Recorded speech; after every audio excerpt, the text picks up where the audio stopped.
My name is Tristan Meecham and I'm the Artistic Director of All the Queen's Men, and I'm really thrilled to welcome you all here to the Wheeler Centre to have a wonderful discussion about LGBTI ageing and aged care. I'd first like to acknowledge the traditional owners of the land on which we meet today, pay my respects to those of the Kulin Nations. We are on Aboriginal land, always was, always will be. I would also like to acknowledge LGBTI elders in the room, the pioneers who have led the way for a young gay man like myself to wear this pink salmon coat. I'm really grateful for the privileges that I've inherited from my LGBTI elders and their hard work. But I'd also like to acknowledge LGBTI elders who have not had the privilege of living with their true sexual, gendered or cultural identity because they don't or do not feel safe. We acknowledge all your varied lived experience and thank you. This panel discussion, generously provided to us by the wonderful Wheeler Centre, will start a series of events that places LGBTI elders at the front and centre of discussions and creative actions. Starting tomorrow, the third National LGBTI Ageing and Aged Care Conference will take place and run for 2 days, in which LGBTI elders, aged care service providers and industry leaders from around the world will come together to discuss ways to create safe and inclusive and rainbow-friendly spaces for those that are ageing and considering alternatives and realities of aged care. Pauline Crameri on the end is the wonderful coordinator of this conference, and she is also the coordinator of VAL's LGBTI Ageing and Aged Care, part of GLHV at the Australian Research Centre in Sex, Health and Society at La Trobe University. For those that don't know, VALS is a Victorian statewide program working to increase the visibility, health and quality care for older LGBTI people, and Pauline has been working in the field for around 30 years, an absolute expert. One of the keynote speakers of the conference is all the way from Boston, and we're very excited to have him here today, Bob Linscott. Bob is the Assistant Director of the LGBTI Ageing Project based at the Fenway Institute in Boston, USA, and Bob is also a member of the Massachusetts Commission on LGBTI Ageing, which was a statewide commission in these issues, and a member of the LGBTI Ageing Issues Network. Welcome both, Pauline and Bob.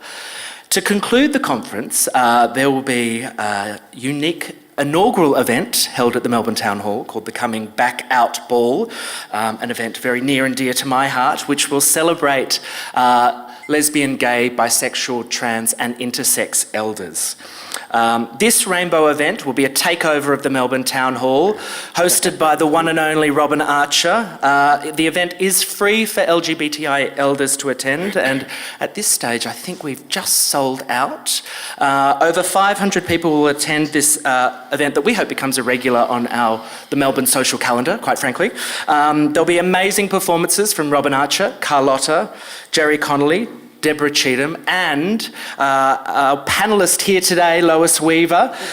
Lois is an artist, activist and part-time professor of contemporary performance at the Queen Mary University of London.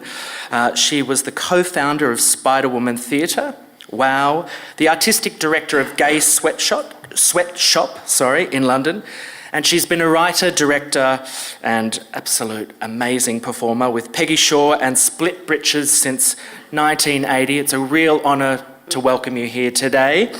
And of course, last but not least, certainly not least, the final panel member is a dear friend of mine and a mentor who has supported the development and presentation of the Coming Back Out Ball. Heather Morgan has just recently retired as a team leader at the Positive Living Centre at the Victorian AIDS Council, where she's worked since 2008. And Heather is also a founding member of Switchboard. For those that don't know, a confidential telephone confidential television service. Can you imagine? So a confidential telephone service for Melbourne's and Australia's LGBTI community, and it is an incredible community valued organisation. Please join me in welcoming our wonderful panel.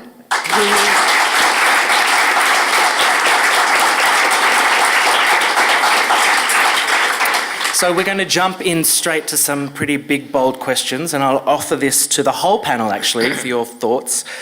Starting off by considering how do you think, how do LGBTI older people experience discrimination, and maybe how older LGBTI people's experience would differ from their straight counterparts? Well, I think every day now, at the moment, with the marriage equality debate going on, every day I hear about it. So, and it's affecting me on a personal level.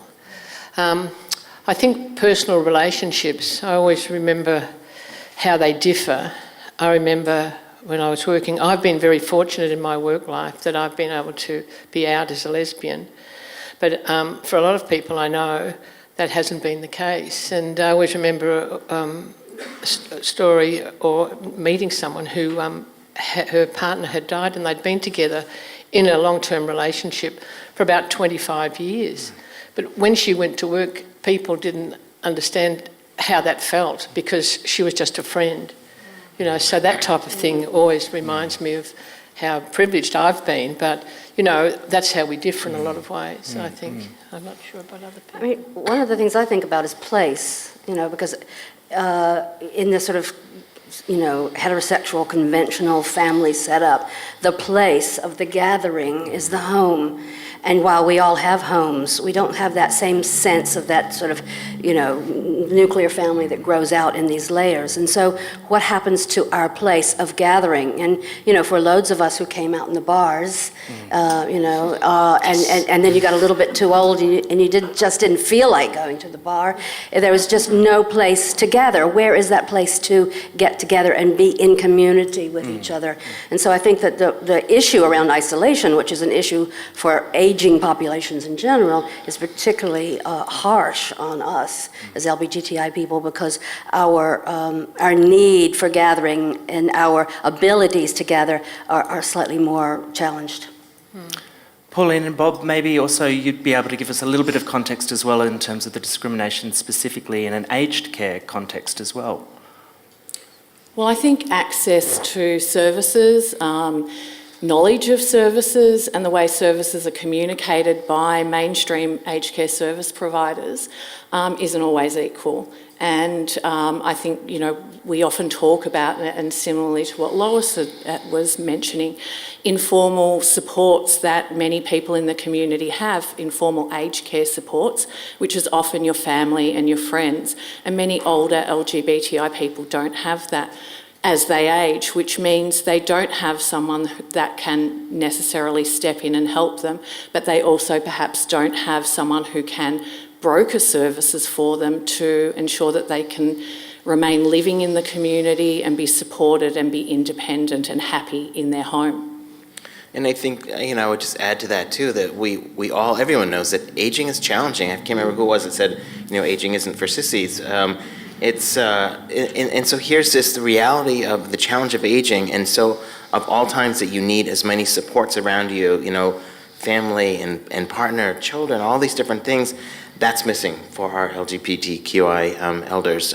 So many of these they're aging alone, they don't have adult children or grandchildren, all the traditional support systems that are there and that so many older folks take for granted are not there. And then therefore you would think, well, you lean much more heavily on aged care, but yet aged care, so many of these folks have never been trained. They don't have any background in cultural competency.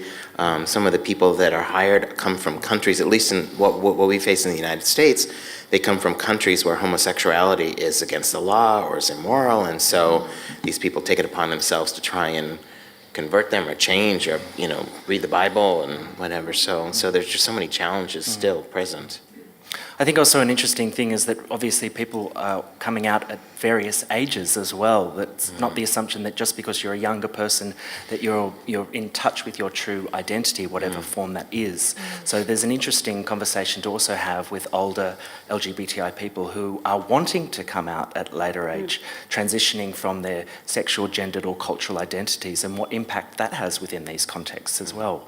Have you had stories in the environments, in some certain aged care environments, of people coming out in aged care as well?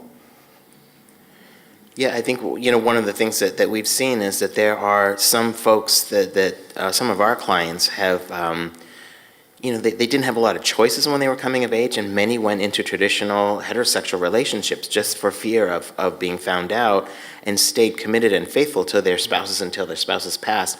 Then they're realizing, now's my time, and now's my time to come out. And here's where you see the discrimination again, just around ageism, is that no one is talking to folks about safe sex. And so these people, for the very first time, who'd never had any understanding of what safe sex is, we're seeing our rates of exposure to HIV going up much higher for older adults, because they're coming out much later, and they're going right into into situations with escort services or whatever, and very risk behaviors. So it's been a challenge. We've also, I know at the last conference, so the conference 2 years ago, we had an aged care provider from WA who presented and talked about supporting an older resident to transition while they were in care. And the aged care provider was fantastic and really supported that older person despite what the family thought. So there are often good stories. We often don't hear about them though. We hear about the multitude of bad stories, unfortunately. Well, as far as aged care goes, I'd love a gated community actually, and not have to go into one, I suppose. It's kind of scary. The thought of going in there is a bit scary, and I think naturally I'm a kind of touchy-feely person, and I've got visions of maybe someone wanting me to wear a dress, or me touching some other person just in my general way, and maybe I'd be frightened of that. I'd be very frightened of that. But maybe my natural personality might just come through and they all might fall for me, but I don't think so. I think that's the case. I think they would. I think we can know that. But it is scary sometimes to think about. I mean, talking about community and place and those sort of spaces, thinking about it, I think it is something that we do need to be thinking about in terms of how we are supporting LGBTI elders to make sure that we do think about these varied things. I mean, I would be very happy to move into a community with you, and we could, work together to make sure that we're creating new family structures. There's a sort of interesting thing when we think about family structures that is unique to LGBTI people. What is the sort of responsibility, do you think, we have as a community to LGBTI elders, and what are some of the things that me as a younger gay man should be thinking about leading into those sort of discussions? I think that's exactly what we need to do, not to think about what our responsibility is to the elders, but what is our relationship to each other as a community. I mean, for me, the important thing is intergenerationality, and how do we support an intercommunication now so that it doesn't become about provision, but it becomes about real participation. And sort of, I work not just with LGBTQI communities, but just aging communities in general, and there's loads of thinking around the housing that we want to have. For instance, I'm sure you probably know about this, but there's housing in Holland where they give over rooms within the aged care center for students. And so I'm beginning to fantasize that for me and my queer community, is how can we sort of put together the real estate resources that we have and provide housing for the younger generations and also care for the older generations, rather than waiting till we all need care and then not knowing what to do about it and hoping somebody's going to look after us. And have you planned that? Have you actually had meetings around what that could look like? What that, your ideas? No, I mean, we all sort of do it informally. I mean, it goes back to the kind of lots of fear things around aging. I mean, I'm 68, I am aged, and yet I don't sit I do sit around and talk to my friends. Oh, maybe we should start a co-op. Maybe we should do a tiny houses community somewhere. Maybe all these things. But no, we don't actually do it. But what I do is in the work that I do, because I use my creative performance methodologies to work with older populations. Because one of the things I've done is use my own creativity to figure out what's going on inside my head about getting old and how to handle it. And I use the creativity to create situations where we play together and we make things together.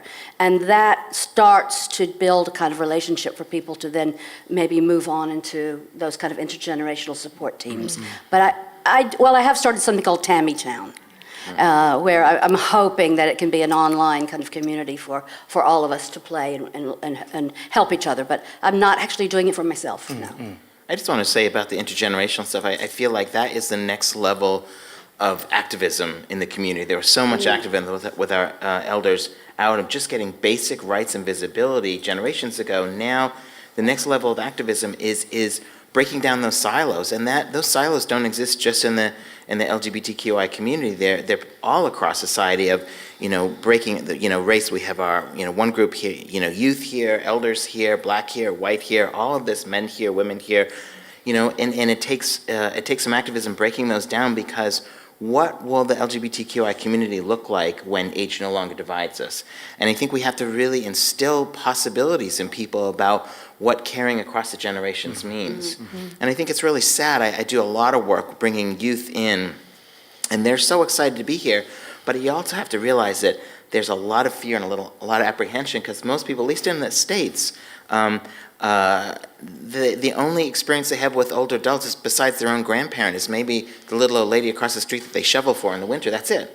And so to bring folks together, you need to kind of, prep them a little bit. And I remember the first time I did it with our group and bringing students in, I wasn't sure how this was I run a meal program, a cafe for LGBT older adults. And so I brought this group of students in and met with them and gave them a little LGBT aging 101. And then said, at the very end of that, I said, I've just got to tell you one thing. I said that you're going to go in and meet all the seniors, and they're so shy. They're really, really nervous. So you really have to be very outgoing and introduce yourselves. And so then I said, just wait here for 1 second. And I went out and spoke to all my seniors in there, and I said, the students are coming. The students are terrified. They're really shy. You're going to have to reach out. And so suddenly doors opened up, and everyone's going, hi, hi, hi. And it was wonderful. But then every single time I bring folks together, these younger people, whether they're gay or straight, they have access to the stories. This is a living generation, and their stories. It's almost like indigenous oral traditions. When our elders go, those stories, the younger people have no idea the world that they lived in and what they were up against, and to have that exchange of stories. And we just need more opportunities for that. I think that leads to another question in terms of, I guess you're talking about storytelling and oral traditions, but also the power of the arts and the power of connection of community. And it would be great to maybe have a discussion, Lois, as well, about the power of the arts and possibly what that could do for this particular community, for our community. Well, I was thinking about it when you were just talking about bringing the elders together with the young people, and I had the similar thing where I was working with an older group, and we were making a performance that they were going to go out and sort of confront issues of aging and sexism in community groups, and they wanted some help, and I didn't have the time to help, so I brought in some of my students. So we were 20-year-olds and sort of 70 and 80-year-olds, and I was nervous, and they took to each other. I mean, I couldn't separate them at the end. Do you know what I mean? They took to each other. They really loved each other's company, and it wasn't totally an LGBTI, group, but it was, a lot of queers in the group, and they just loved each other. So I think when you were saying that, I think creating something around something to do. Something to make, have a project that they're going to do together, whether it's photography or whether it's making a play or whether it's singing in a choir. That's something of coming together to make something makes all the difference in terms of it takes the focus off identity, takes the focus off age and puts it right into the making. And I think that's why the arts are really, really helpful in that way. It's interesting because I've now started to identify no longer as my practice as an art form, but as creative actions. Yeah. And I really like that as a word because it's suggesting something that is active in that way and actually bringing people together. And that's what you've done too. Sorry. No, go on. I was going to say that's what you've done with the monthly dance for elderly, LGBTI elders and people. Yes, there's been that. This has been inspired by a great organisation in the UK called Ducky, and Ducky is a fabulous queer arts company that have been working at the Royal Vauxhall Tavern for 30 years. Every Saturday night they've been performing for the queer community there, rain or shine, and the organisation has recently created a number of socially engaged engaged art clubs. That's the way they define it. One of these wonderful art clubs is called the Posh Club, which is really for swanky seniors in their 60s and 70s. You throw a couple of quid in the bowl and dress up in whatever attire you want, and you're served high tea and great entertainment. And it's obviously, there's a lot of class issues that Ducky are working with, and that's obviously their real social mission in terms of what they're doing. But the simple act that I've obviously stolen, and they're quite aware of the idea, is literally just bringing people together. And the dance club, which we've been had the great privilege of doing for the last 12 months, is still going strong and quite a great space to meet new people. They're fantastic, and I mean, that's part of my philosophy in terms of aging and well-being, is that get up, dress up, and show up, you know, and so getting up and out and getting dressed up. And I think that's something about the Posh Club. It's not about, you know, tea and cake for a bunch of old people. It's really about treating people with an amazing amount of elegance and respect. And in the work that I do a piece, I have a character, Tammy Why Not, and I have a piece called What Tammy Needs to Know About Getting Old and Having Sex. And so it's about... And Tammy may or may not be appearing at the Coming Back Out ball as well. Yes. She will be there. You can't keep her away.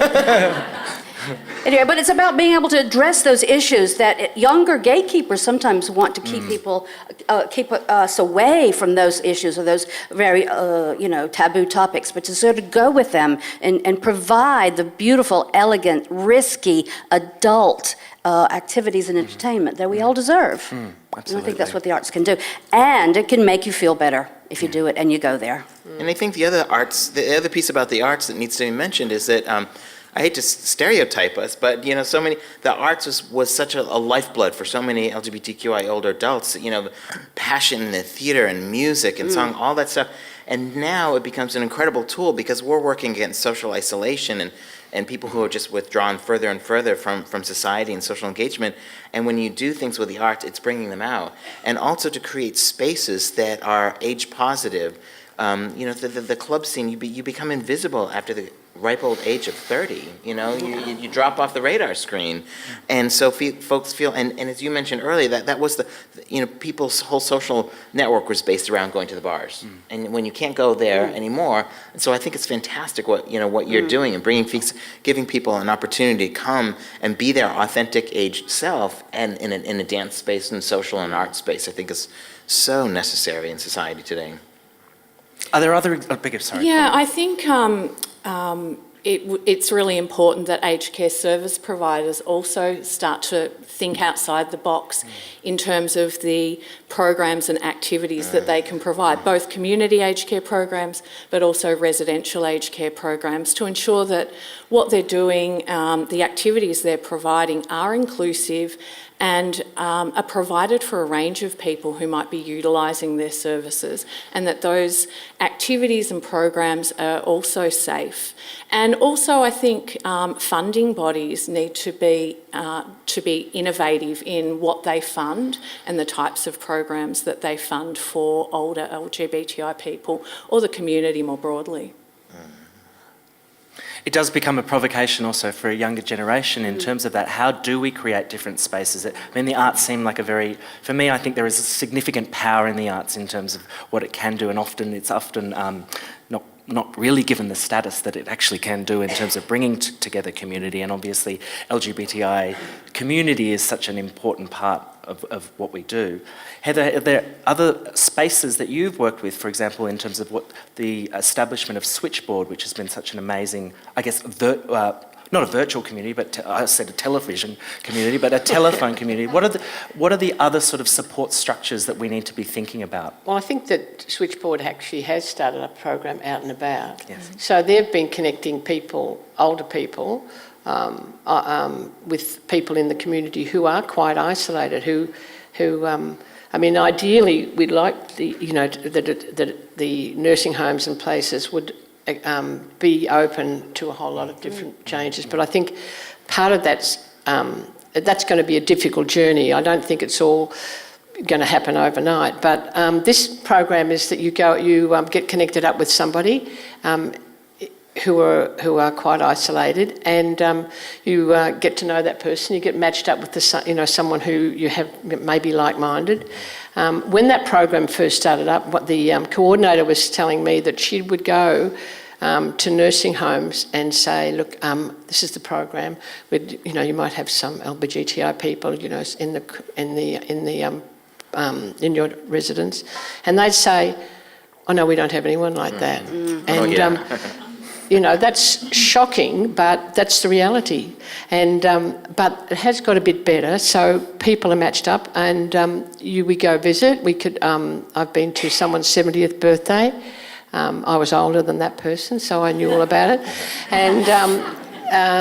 And so that's a great program, and I think people really get a lot from that. And people out there are quite isolated, I mean, the idea, thinking about going to bars and things like that, it is difficult to meet other people. Yeah.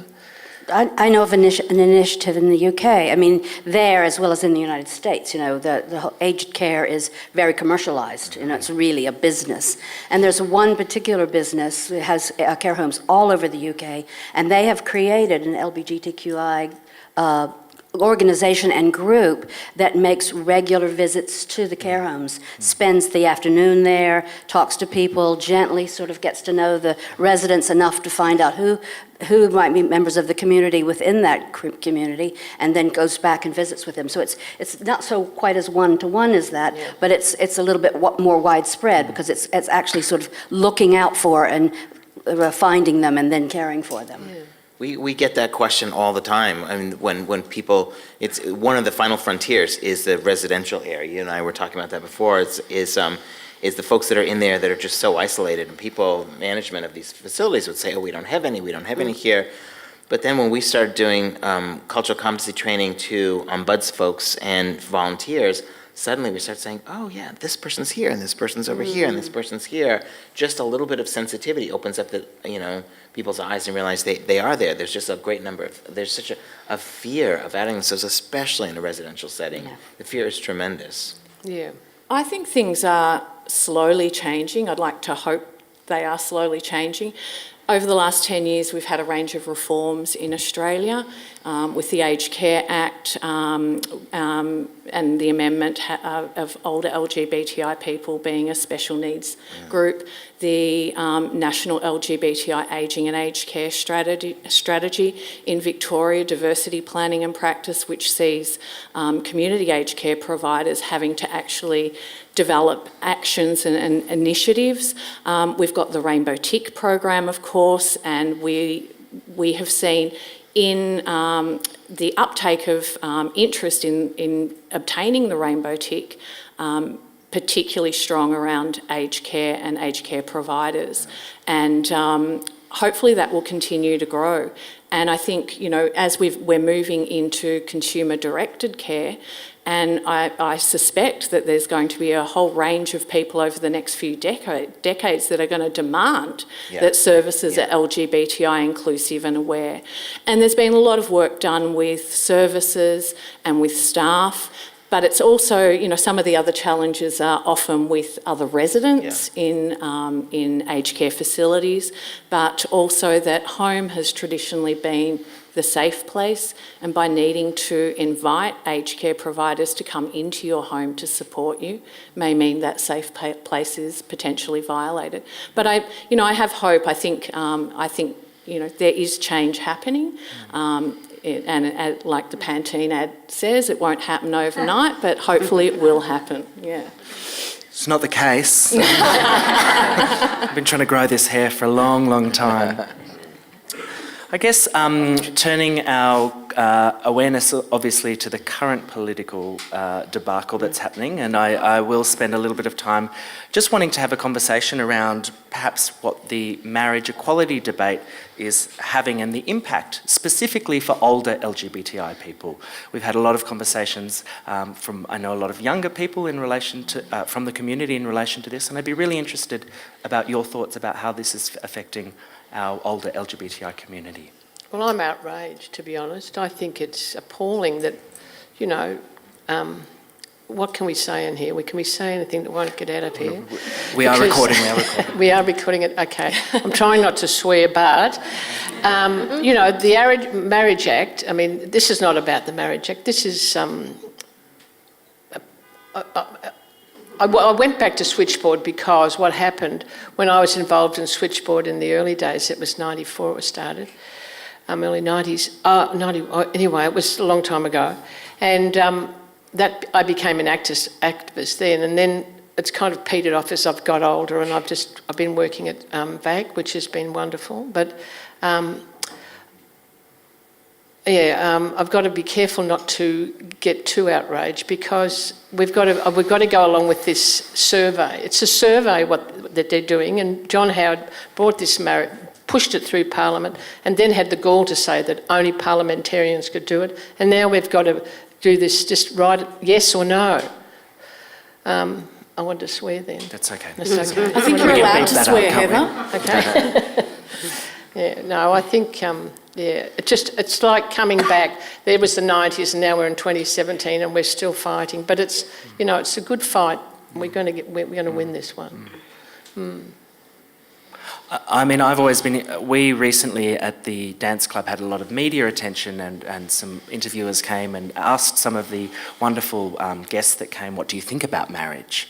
And the conversation was really triggering. It was actually really confronting, because actually the conversation should have been, what do you think about equality, marriage equality? And I was interested, and the assumptions that I made of how marriage obviously would be something that could trigger older LGBTI people just simply because of historical discrimination. And it was something for me that I was quite moved and shocked by as well. Just realising that this whole conversation, which really is about equality, but could also is another layer of divisiveness for our community. And I still wish I didn't have that reporter asking that question, but it did reveal that fact that I had not even thought of until that time. Well, for someone who's coming into it really from the outside, I mean, seeing the reporting happening is coming over in the UK, is coming over in the US. We know that it's happening. We understand that you're having a sort of debate and a campaign around marriage equality.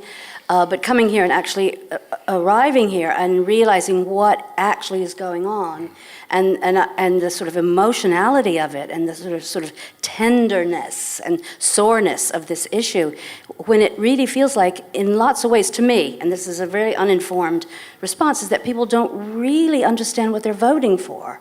And you're absolutely right by saying it's equality, because people are thinking they're voting for marriage, or marriage with gay people, marriage with heterosexual people. I mean, I've talked to friends here whose parents love them, accept her and her girlfriend, and they're voting no. And so that kind of disconnect between what people are voting for, I think that feels incredibly upsetting to me to witness, and I can see the kind of effect that it's having on people. Well, I think that's why Switchboard, there's been an increase in calls, I've heard, that because people need to express it. Like you said, that people, accept the person who's gay and their friend, and then they vote no. Yeah. And then they tell the person. Yeah. I mean, that's devastating. And for what purpose? I mean, people are upset, hurt. It's so hurtful. I feel hurt. I feel ashamed, and I'm outraged. So that's why. But I think we can also involved. name what that is, which is discrimination as well. Absolutely. So I think we can talk about the nuances of what people are voting for, but that's outright discrimination as well. And I have people in the audience. My children are in the audience tonight, and also my ex-husband. He's a gay man. I'm outing him. Sorry, David. We've been very Take good. that aged care services. We've been very good friends for always, because we have children. But to hear that we shouldn't have children, we shouldn't have grandchildren. I've got 6 grandchildren. And they're all straight. Where do we go wrong, David? That's what I want to know.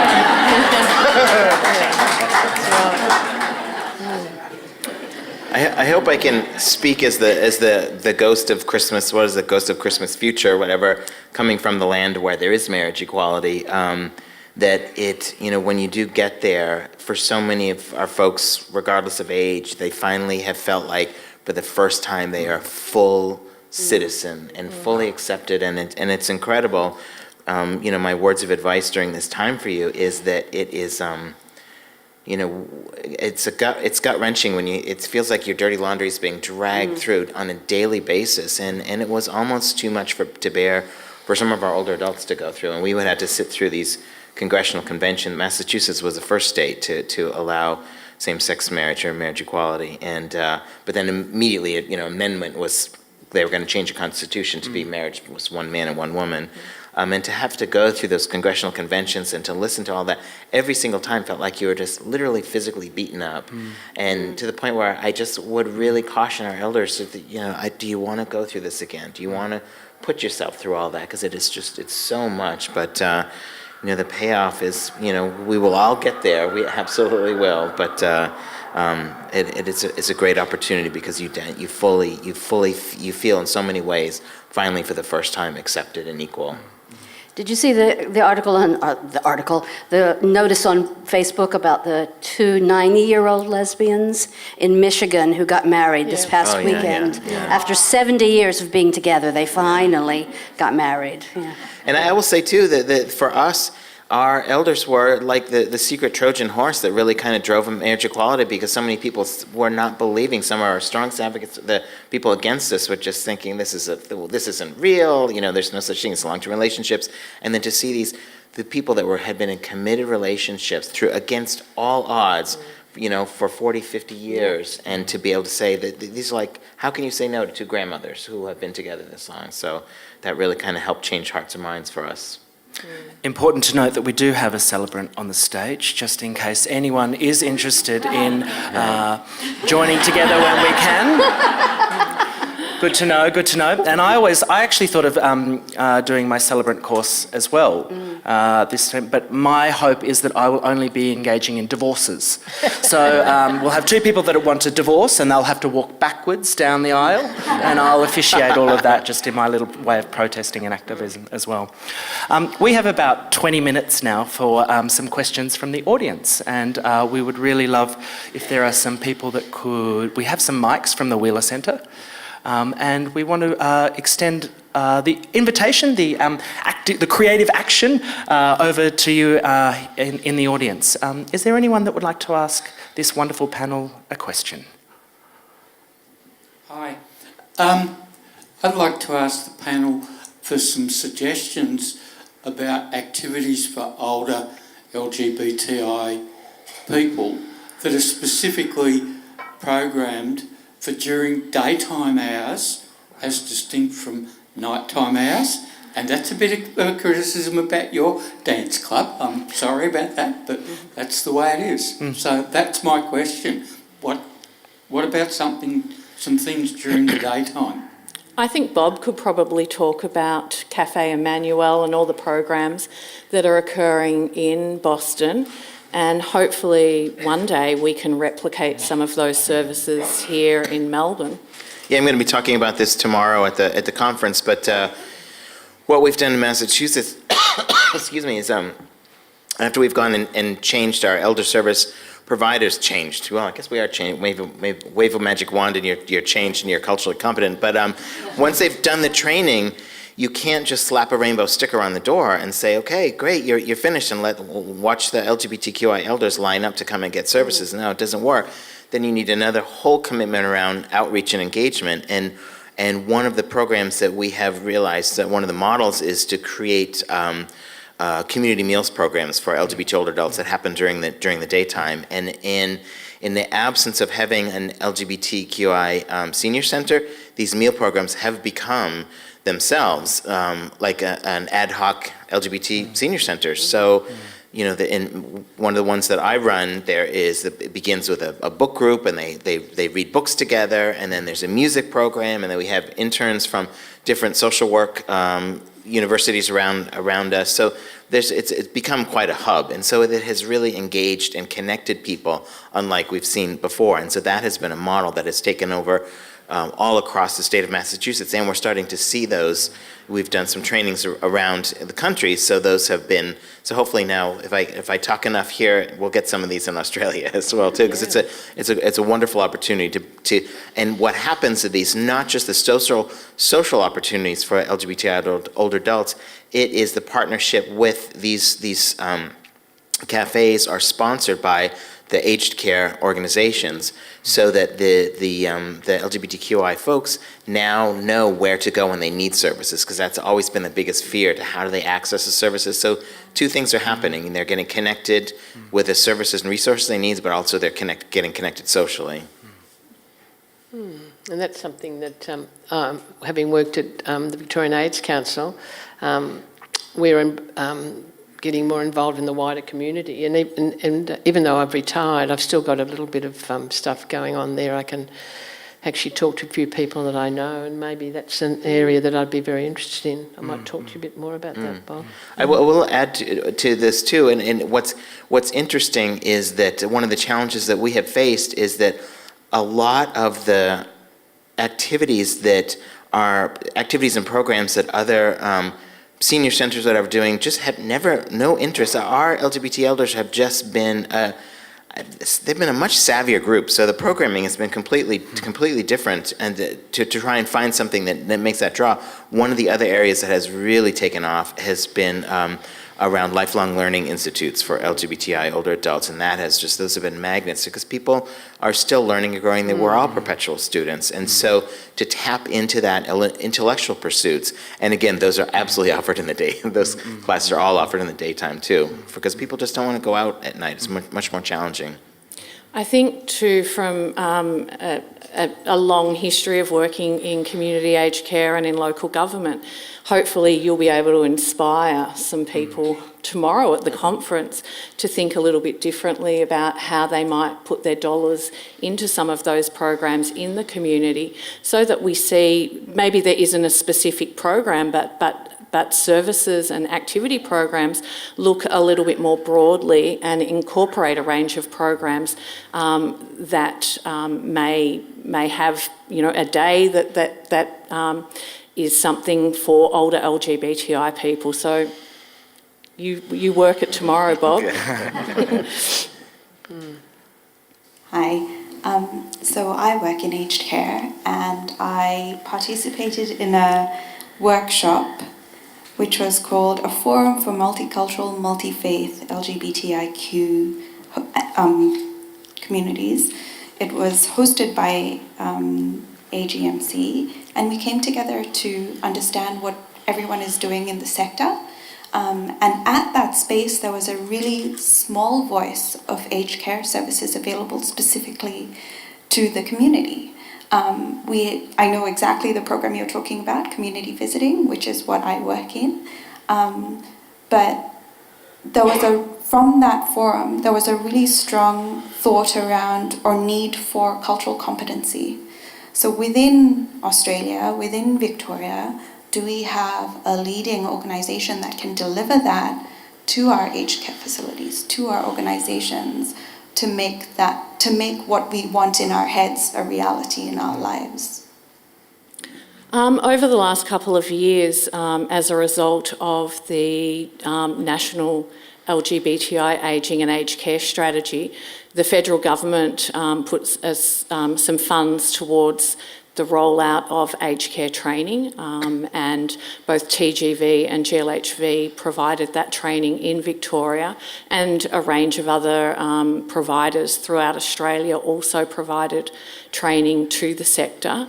And I think that has really definitely inspired a range of aged care facilities and community aged care programs to continue that learning and hopefully ensure that their services are LGBTI inclusive. We've also got the rainbow tick that I mentioned before, and there's the interest from aged care providers remains the strongest, and the most services that have the rainbow tick are both community and residential aged care services and community health that also work with older people as well. So I think there still can be a lot more to be done, but hopefully, over the next few years, there'll be some more training opportunities that the government will fund into aged care. We've got the development of the diversity framework, with LGBTI being one aspect of that framework. The action plans for that framework are in development and consultation now. So if you're coming to the conference tomorrow, or both tomorrow and Friday, there'll be opportunities to provide feedback about what it is that we need and how we can do this in aged care. Is your rainbow tick? So, may I Please, question?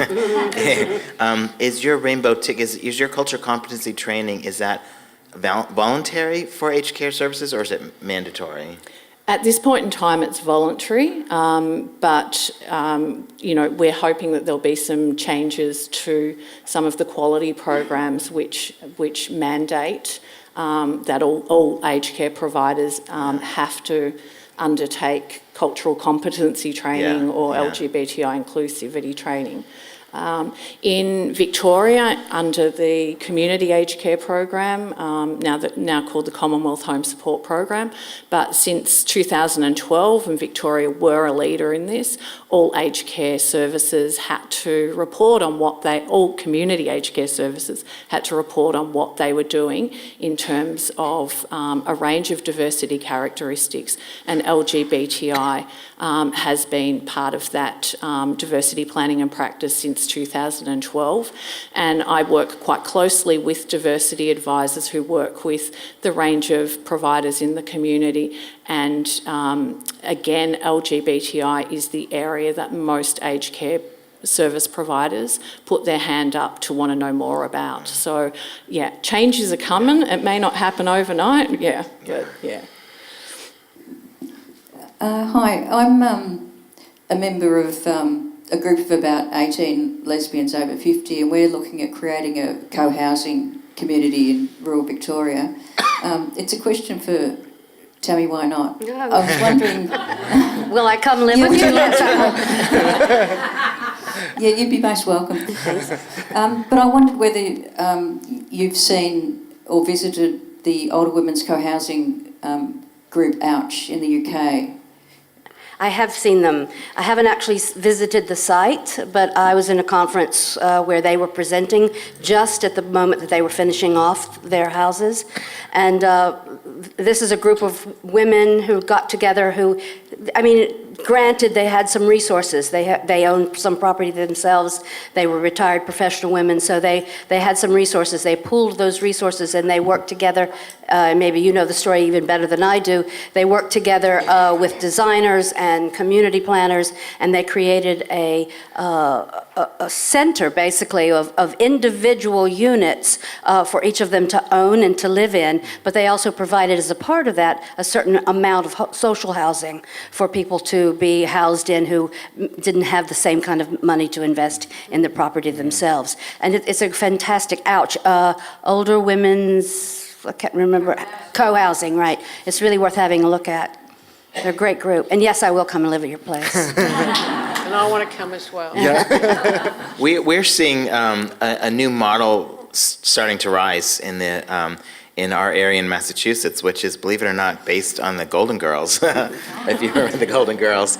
But if you remember, what was challenging about that environment is, 4 older women all living together, and the challenges there is what we often call, as Pauline will recognize, is horizontal caregiving, and each person is kind of caring for each other, and that's well and great, except for what happens when you're all down at the same time, and you 2 hip fractures, and this and that or whatever. So, but what this model is called JP at Home, which is the Jamaica Plain, which is the area where I live, allowing people to band together and bring services in, so people can live in a house together, and it's mostly women that have been leading the charge for JP at Home, and so they are now getting support services from the elder care provider in there, so they're into the house. So they're getting, it's not like the Golden Girls, because they can be together, but the support services aren't relying on each other. Their support services are coming in from the outside, which was just wonderful. And the other thing I would encourage you to look at, when I was doing some research years ago in 2008, because we were just really getting into exploring housing, because one of the big final frontiers. I was looking at different models in around our country, and one of the things that kept popping up was the Lesbian Elder Village in New Zealand. So, and I was following them for quite a while, and then I have lost touch with them. But what they were doing was phenomenal there. So I would you'd be curious to look back and see if you can connect with them and see what model they've set up. Hello there. I'm a financial counsellor. I work with people in financial crisis, and I come across elder, and I am one myself, LGBTI people in financial crisis, especially at the end of relationships. And what I've found is the difference between the straight community and the LGBTI is that the straight community can embrace the rights, but my experience and my colleagues' experience is that when it comes to LGBTI, elder people don't embrace the right. In fact, they will actually reject them. And this is a systemic issue. I was just wondering if there was any, from our overseas friends, if there was any sort of programs that educated elder people about the rights and perhaps empowered them to embrace the rights that we have. That's us. Please.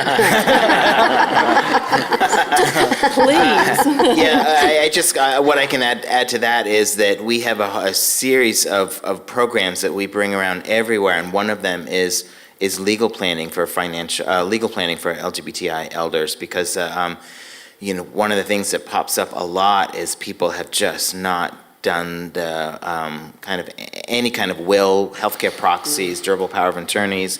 There's such a fear, we're all in denial that the end is gonna come. So there's such importance in there. But what I have found now is that you can do those panels till the cows come home. You've got to really stop and close the doors and say, we're going to start, writing these things out and doing this stuff now before you leave, because you can sit and listen to these things and walk out the doors and still not do it. There is a lot of financial hardships in the LGBTQI community, and sadly, unfortunately, specifically with in the trans elder community and in the lesbian community, the financial disparities are huge. I should mention, though, TGV and CODA have been working on a project for the majority of this year, looking at end-of-life planning for LGBTI people, and hopefully there'll be some resources that come out of that. Well, there'll definitely be some resources, I'm sure, and part of that will be around financial planning and hopefully rights and how to ensure your rights. And the one thing to do that I can't say strongly enough is, we are everywhere. Every university and school there, there's queer folks, and so to be able to get in there and engage them, especially like in law schools, and help them start an LGBT legal clinic, and to have folks, representatives from those clinics, go around and help with doing paperwork and things like that, answering questions, because that also breaks down the trust issues, that the fear when it's other people from within the community coming and talking and helping there. It's quite huge. It seems like that, I'm a little bit haunted by something you said earlier about that those of us who get to the point where we don't really need to go to a home, but we are living at home and need care, are fearful about asking for services. It feels like it's the same kind of thing, the fear of asking for services and the fear for getting the information that protects our rights. It really feels like this is, like you were talking about how the intergenerational is the new activism. That seems to me to be a kind of activism we need to engage in. Hi, I was just wondering if anyone has any updates on LifeView's building of Marigold in Greville Street. Last update I had was at VCAT, and I'm not sure what's happening, but they're fighting VCAT and planning issues. LifeView will be at the conference over the next 2 days, so if anyone's coming and want to know, I'm sure they will be able to tell you exactly what's going on. But last time I checked in with them, they were still trying to push ahead, but bureaucratic hurdles, unfortunately. And for anyone that doesn't know about that, LifeView, who are one of our rainbow ticked organisations, they are hoping to build a residential aged care facility in Greville Street in Prahran for LGBTI people and friends. So it's been in the planning for the last couple of years, but hopefully it gets up. Absolutely. And I just want to add a cautionary piece about that. Was, you know, we're in the same thing too, and every city, some of the big cities in the States, they all want their shiny new thing. They all want the shiny LGBT-friendly housing, and that's great. And they're popping up. They popped one in Oklahoma. I mean, the strangest One places. in New York as well? Yeah. They're popping up in odd places, but Greville Street. That's all right, we want to do. The reality is, those are great. They're wonderful, but how many units can there possibly be? You know, that maybe the one we're working on in Boston right now is 70 units. Well, there's a hell of a lot more LGBTQI folks than 70 that are living there. So you've got to be thinking about this, as I often talk about, like this housing pyramid, because housing is such a critical issue. The top pyramid is these LGBTI friendly facilities. You know, the next level down there is the home care, is making sure all the home care, so the people that are aging in place in their own homes and communities, that's culturally competent and safe. And then the bottom level for us in the States anyway is public housing, because some of the greatest fears in public housing is their peers, older straight folks who have grown up and marinated for generations thinking that homosexuality is wrong, and you know, this whole unconscious bias there that has been in the media saying that this was, you know, a diversion, a perversion, and whatnot. So you've got to address all of these different areas and not just the top little shiny new house. Can I add to that as well? You know, and while it would be great to have a range of LGBTI specific services, the reality is, if you need to go into residential aged care, you go where there's a bed. So often it's not a choice of, next week I think I might go into resi care. Something happens and you need to go into care. So what we need is for all residential aged care facilities to be LGBTI inclusive, as well as community aged care. I think we have time for one more question. Sorry, just a quick question. From someone who is not city-based, how many of the regional and rural facilities have the rainbow tick? Well, I know that there's... Yes, thank you. Hepburn Health, yes. And then Uniting in New South Wales, they have a range of services throughout New South Wales and the ACT that you know, are not necessarily city-based. But we have also seen, you know, quite a lot of interest from rural aged care providers in the training that I mentioned before, but also in being rainbow ticked. People of Melbourne, please give a big round of applause for our amazing panel. Pauline Crameri, Bob Linscott, Lois Weaver. Visit wheelercentre.com for the best in books, writing and ideas from Melbourne, Australia and the world.